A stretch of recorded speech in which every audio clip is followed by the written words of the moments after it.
c'est une corvée que les femmes font chaque jour. Mais les femmes, là, elles ont aussi pensé à l'environnement. Elles ont pensé comment changer leur situation. Donc nous, en tant que Fonds pour les femmes congolaises, c'est une initiative qui a été, si je peux me répéter, initiée par les femmes elles-mêmes, les femmes de la base, pour aider les efforts, soutenir les efforts des femmes à changer leur situation. Et c'est comme ça que nous avons décidé de créer cette structure pour mobiliser les ressources. Parce que comme vous le savez, souvent on dit les organisations locales ne savent pas gérer, ne savent pas faire le rapport, ne savent pas. Et les donateurs ont peur d'approcher les structures locales parce qu'ils disent qu'ils ne savent pas, ils ne vont pas faire le rapport. Et nous, on a dit on va être le pont entre vous, les donateurs, et nous, les femmes, les groupes de femmes. Comment nous allons nous connecter pour qu'on puisse changer la situation, pour qu'on puisse faire le développement durable, pour qu'on puisse restaurer la paix. Et c'est comme ça que le Fonds pour les femmes congolaises mobilise les ressources pour donner aux groupes de femmes qui travaillent dans les communautés pour changer leur situation. Et aujourd'hui, nous allons vous parler de l'expérience de quelques groupes qui ont travaillé sur la protection de l'environnement, qui travaillent sur ces questions de changement climatique pour changer leurs conditions de vie. Vous savez, quand on prépare avec les bois, ça fait beaucoup de fumée. Beaucoup de fumée. Et il y a des problèmes de santé qui se posent. Les maladies respiratoires. Ça prend beaucoup de temps pour faire la cuisson, pour d'abord allumer le feu. Et tout ça, ça impacte sur la vie de la femme.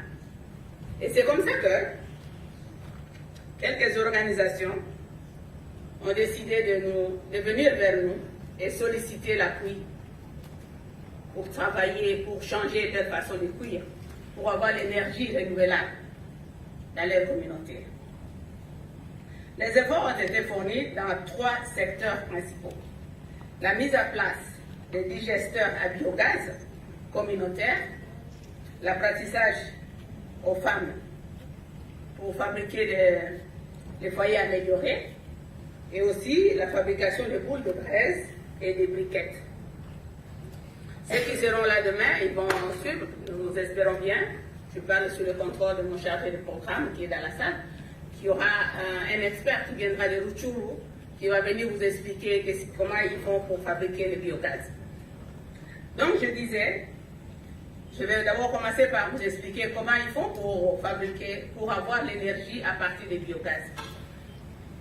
Ce sont les femmes que nous avons resserrées avec pour l'élevage des porcs, des chèvres, des vaches.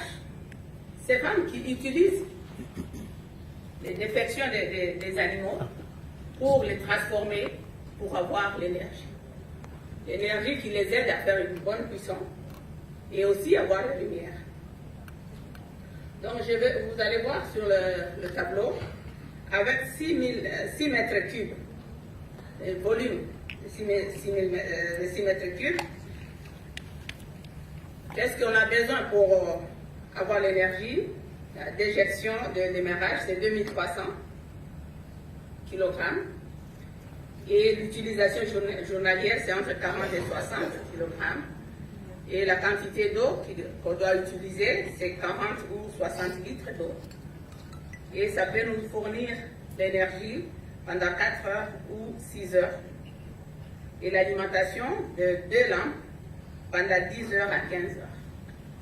Donc, si une femme au village peut déjà, avec ces 2 vaches, être capable de changer sa façon de préparer, si elle peut avoir la lumière, je vous dis, vous ne pouvez pas imaginer la joie de ces femmes pour la première fois qu'elles ont vu les ampoules allumées dans leur case à Rutshuru et à Masisi.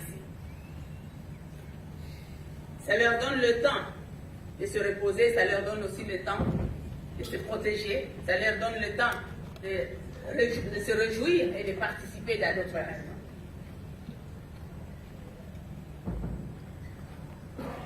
Je ne vais pas prendre beaucoup de temps avec les tableaux. On peut toujours vous envoyer ce tableau si vous voulez. Mais je vais vous dire ceci. Pour 1 heure de travail, on utilise le biogaz équivalent à 1500 watts par heure, soit 1,5 kWh. Ainsi, par exemple, une cuisinière alimentée par un digesteur de 6 mètres cubes